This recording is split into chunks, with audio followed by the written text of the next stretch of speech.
Assalamu alaikum урматтуу көрмандар, көк бөрү сүйүүчүлөрү. Сиздер менен кайрадан 10 топ каналы.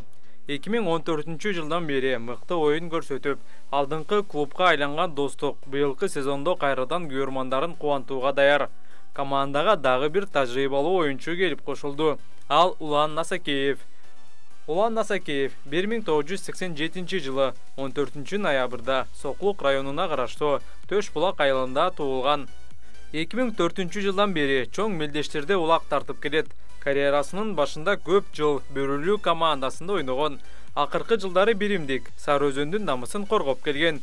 Президенттин кубогун бир нече эре туткан. Улуттук курама менен дүйнөлүк көчмөндөр оюндарында жеңүүчү болгон.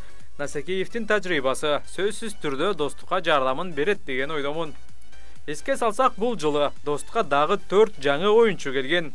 Биринчиси Арген Абдуллаев. Арген 1997 жылы Жалал-Абад облусундагы Сузак районуна караштуу Карамат айылында туулган. Буга чейин жаш күч командасында номер 10 катар саны менен чабулдук позицияда оюн алып барып келген. Экинчиси Бактияр Талайбек уулу. Баку 1991 жылы Чүй облусунун Аламүдүн районуна караштуу Байтек айылында туулган. 2009-2014 жылдар аралыгында Каблан командасында оюн көргөзгөн. 2015 жылдан 2017 жылга чейин Достуктун намысын коргогон. Ал эми 2019 Сары Өзөндө 2020 жылы келечек үчүн чапкан.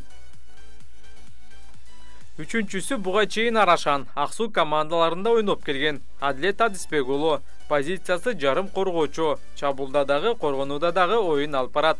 Малыш аттуу аргамакты минип оюн көргөзөт. Төртүнчүсү Темир Молдокулов 1984 жылы Чүй облусунун Соклук районунун Ваяна Антоновка айылында туулган тажрыйбалуу чебер оюнчу. Коргоочу милдетин аткарат. Тимоха деген каймана ысымы менен белгилүү улакчыбыз өз учурунда 2019 жылы жекеме-жеке боюнча мелдеште биринчи орунду ээлеген. Ошондой эле бул жылы дагы капитандык милдетти Кыяс Ниязов аткарат. Ал машыгууларда кулунду аттуу аргамакты ойнотууда. Мындан тышкары мурдагы курамдан Айбек Темирбаев, Марлис Койгелдиев, Бекболсун Алтынбек уулу, Астаркул Табышев, Ильяс Исаков командада калды.